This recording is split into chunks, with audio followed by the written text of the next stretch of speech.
Oke baik, assalamualaikum warahmatullahi wabarakatuh. Di sini saya kembali lagi bersama saya Muhammad Fari. Di sini saya akan membahas sebuah buku yang berjudul Seven Habits of Effective Team yang ditulis oleh Stephen Sean Covey yang merupakan anak dari penulis terkenal yaitu Stephen Covey yang sebelumnya sudah menulis sebuah buku yang berjudul Seven Habits of Effective People. Berdasarkan buku ayahnya tersebut, Sean mencoba menulis buku sendiri yang berorientasi pada bagaimana cara perkembangan remaja yang sukses, yang berdasarkan dari buku yang tulis ayahnya, dipadupadankan dengan gaya kepenulisan yang remaja sekali. Oke, kita mulai saja untuk membaca. Di awal kita membahas mengenai bagian awal, the setup. Get in the habit. They make you or break you. Welcome. My name is Shane, and I wrote this book. I don't know how you got it. Maybe your mom gave it to you to set you up, or maybe you bought it with your own money because the title caught your eye. Regardless of how it landed in your hand, I'm really glad it did. Now, you just need to read it. We first make our habits, then our habits makes us. English book. A lot of teen read books, but I wasn't one of them. Me either. I did several book summaries, however, so if you are like I was, you may be ready to serve this book. But before you do that, hear me out. If you promise to read on, I will promise to make it an adventure. In fact, to keep it fun, I've stuffed it with cartoons, clever ideas, great quotes, and powerful stories about real things from all over the world, along with a few other surprises. So, with that in mind, will you give it a try? Okay? Okay, let's dive in. This book is based on another book that my dad, Stephen Covey, wrote several years ago entitled The Seven Habits of Highly Effective People. Surprisingly, that book has become one of the best selling books all of time. He owes a lot of credits for its successes to me and my brothers and sisters. However, you see, we were his genetic. He tried out all of his physical experiments on us. And that's why my brothers and sisters have major emotional problems. Just kidding, Susan. Luckily, I escaped uninjured. Okay, look at the cartoons. Kids in the 60s playing, and kids today, it's joined to war. So, why did I read this book? I wrote these books for teens is no playground. It is a jungle out there. And if I have done with my job right, this book can be like a compass to help you navigate through it. Unlike my dad's book, which was written for all people and can get really boring at times, this book was written especially for teens and is always interesting. Although I'm a retired teenager, I still remember what I was like to be one.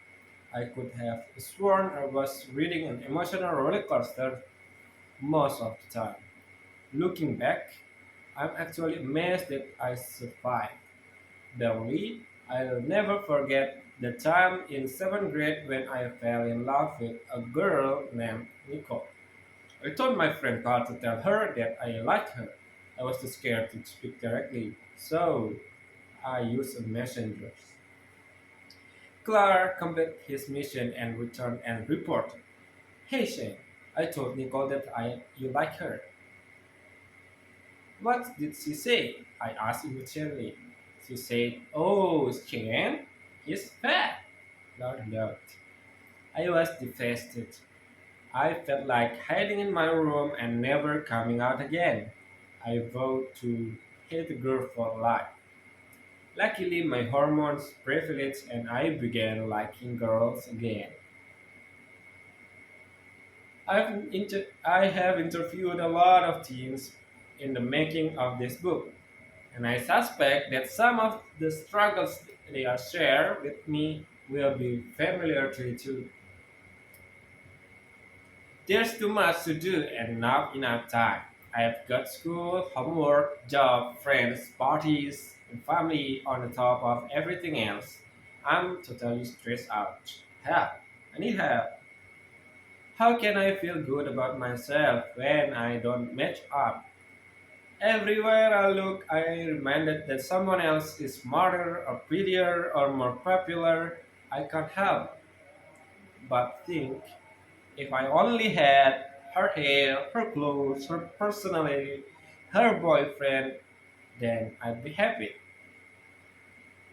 If I could only get parents off my back, I might be able to live my life. It seems they are constantly nagging and I can't ever seem safely satisfy them. I know I'm not living the way I should. I'm into everything: drugs, drinking, sex, you name it. But when I'm with my friends, I give in and just do what everyone is doing. I have started another diet. I think it's my fifth one this year. I really do want to change, but I don't have the discipline to stick with it. Each time I start a new diet, I have hope, but it's usually only a short time before I blow it, and and then it is make me I feel awful. I'm not, I'm not doing too well in school right now, and if I don't get my grades up, I'll never get into college. I'm moody and easy get depressed often, and I don't know what to do about it. I feel as if my life is going out of control. That's really familiar to me. These problems are real, and you can't turn off real life. I won't pretend you can. Instead, I'll give you a set of tools to help you deal with the real life problems like that. What are they? They are seven habits of highly effective teens, or said another way, the seven characteristics and the happy and more successful teens all over the world have in common. By now, you are probably wondering what these habits are, so I make as well than suspense. Here they are, followed by a brief explanation. Habit 1: be proactive. Takes responsibility for your life. Habit 2: begin with the end in mind. Define your mission and goals in life. Habit 3: put first things first. Prioritize and do the most important things first. Habit 4: think win-win. Have an everyone can win attitude. Habit 5: seek first to understand and then to be understood. Listen to people more than, and after that they can be listened by everyone. Okay. Habit 6: synergize. Work together to achieve more. Okay, teamwork. Habit 7. Sharpen the sword. Renew yourself regularly. Exercise more and practice more. Okay, as the above diagram shows, the habits will even one another. Habit 1, 2, and 3 deal with the self mastery. We call it the private victory. Habit 4, 5, and 6 deal with relationships and teamwork. We call it public victory. You've got to get your personal act together before you can be good a team player. That's why the private victory comes before the public victory. The last habit, habit 7, is the habit of renewal. It fits all of the other 6 habits. The habits seem pretty simple, don't they? But just wait till you see how powerful they are can be. One great way to understand the 7 habits are is to understand what they are not. So here are the opposite or the 7 habits of highly the effective things. Habit 1. React. Blame all your problems on your parents, your stupid teachers, your lazy neighbor, your boy or girlfriend, the government, or something or somebody else. Be a victim. Take no responsibility for your life. If you are hungry, eat. If you are bored, make a trouble. If someone yells at you and can yell back. If you feel like doing something you know is wrong, go for it. Habit 2. Begin with no end in mind. Don't have a plan. Avoid the goals all the costs. And never think about tomorrow. Why worry about the consequences of actions? Live for the moment, sleep around, get wasted, and party on for tomorrow you will die. Oh. Habit 3. Put first things last. Whatever if is most important in your life, don't do until you have spent sufficient time watching video cute animals on YouTube, texting endlessly, and lodging around. Always put the studying until tomorrow. Make sure that the fun things comes before important things. Habit 4. Think, win, lose. See life as a vicious competition. If you want to be at the top of the popularity list, you better knock someone else down first. Don't let anyone else succeed and anything because remember, if they win, you lose. If it looks like you're going to lose, however, make sure you drag the sucker down with you. Habit 5. Seek first to talk, then pretend to listen. You were born with a mouth, so use it. Talk a lot.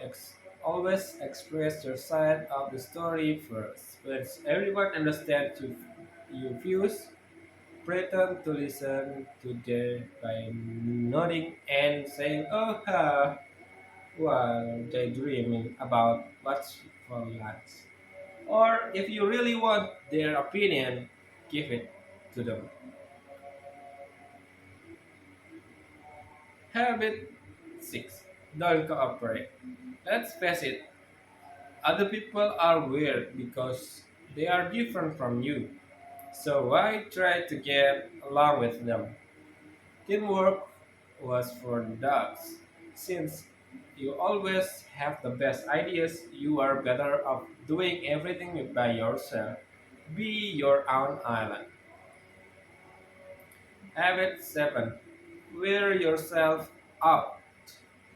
Be so busy with life that you never take time to renew or improve yourself. Never study. Don't learn anything new. Avoid exercise like a plague. And for heaven's sake, stay away from good books, nature, or anything else that might inspire you. Okay, I'm gonna ace the test. I studied all night. Okay, cartoons. The cartoon was so good.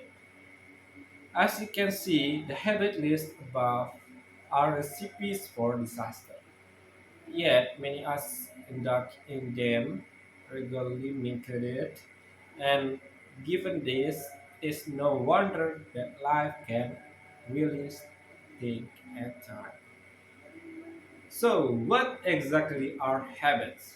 Habits are things we do repeatedly, but most of time we are hardly aware that we were even have them. They are on autopilot. They are on autopilot. Some habits are good, such as exercising regularly, planning ahead, showing respect for the others.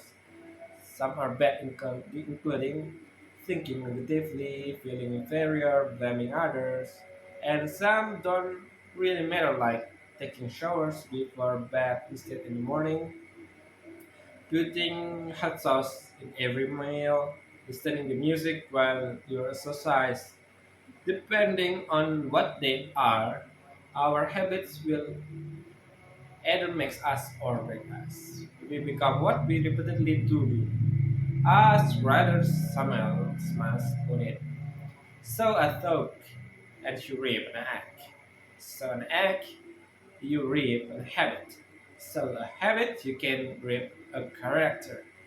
Sow a character, and you reap a destiny. Okay, destiny. Luckily, you are stronger than your habits, so you can change them. For example, try folding your arms.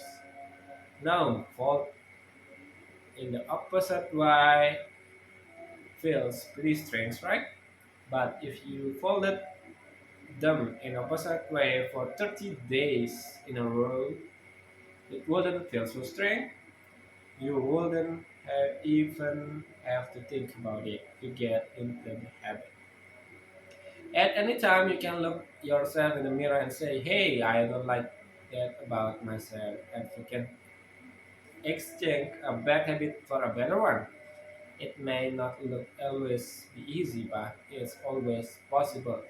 Maybe not every ideas in this book will work for you, but you don't have to be perfect to see the result neither.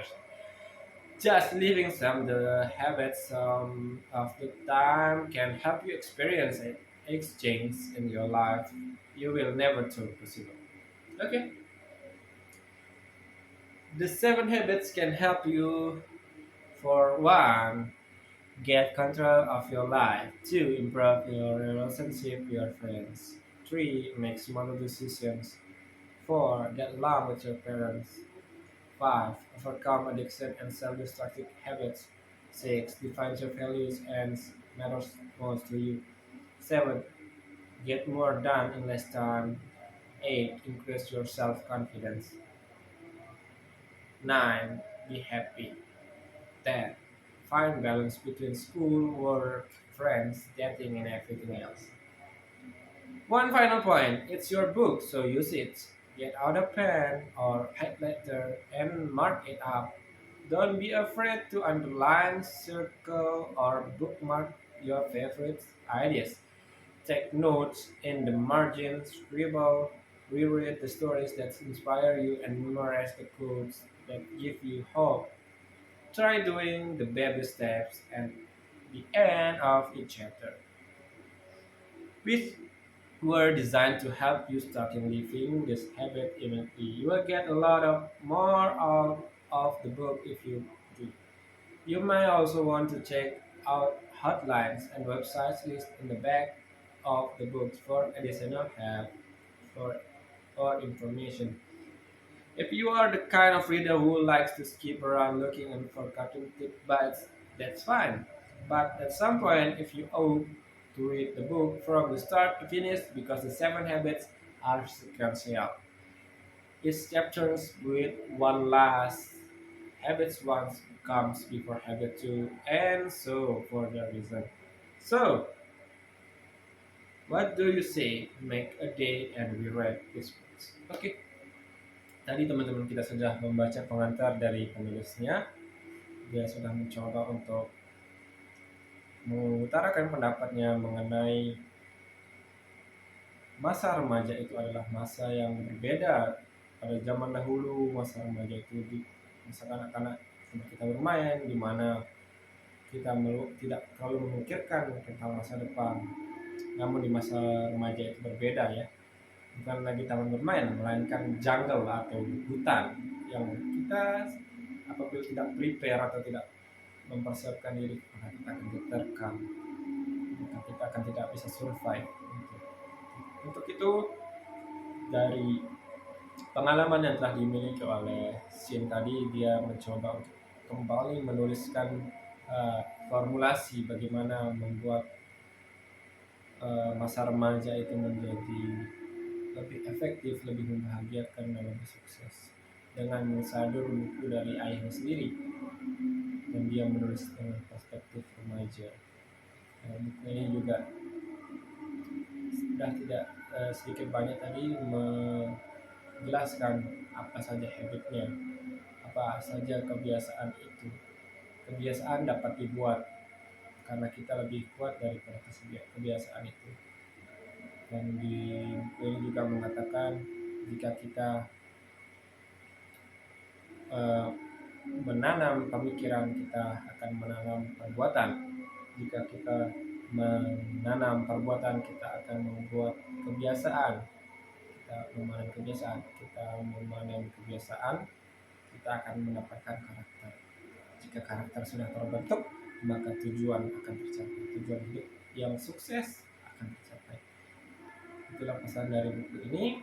Dan juga secara ringkas juga sudah disebutkan tadi habits apa yang perlu kita terapkan dalam hidup ini. Yang pertama ada proaktif, kita mengambil tanggung jawab, responsibility untuk kehidupan kita tentunya.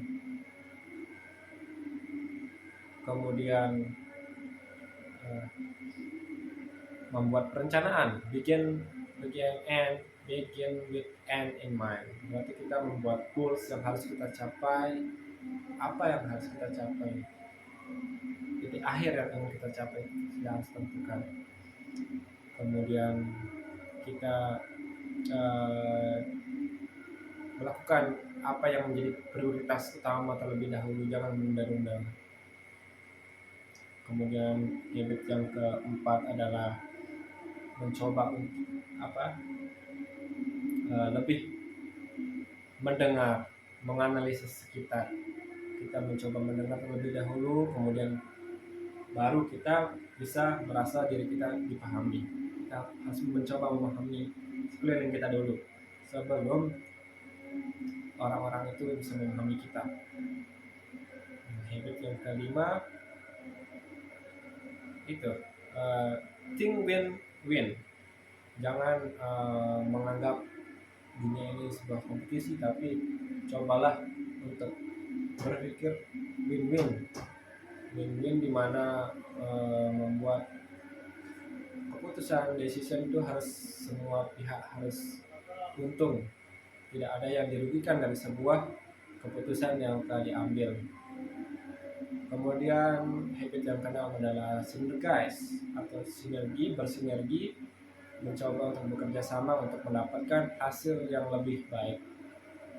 Jadi kita sebagai manusia yang sosial, kita juga harus bekerja sama untuk mencapai sesuatu. Jadi kita tidak bisa bekerja sendiri. Dan yang terakhir ada habit yang ketujuh, itu renew yourself atau sediakan waktu untuk belajar, untuk improve skill yang kamu miliki sehingga ada bekal untuk kedepannya. Jadi itu 7 kebiasaan yang sudah dirumuskan dalam buku ini, dan diharapkan kita bisa menerapkan 7 kebiasaan tersebut sehingga masa remaja kita bisa dipergunakan secara efisien dan kita juga bisa menjadi sukses karena kita membiasakan kebiasaan yang baik ini. Mungkin sekian untuk pengantar dari buku ini. Kita nanti akan masuk kepada bab pertama, yaitu habit 1, yaitu diibaratkan. Terima kasih.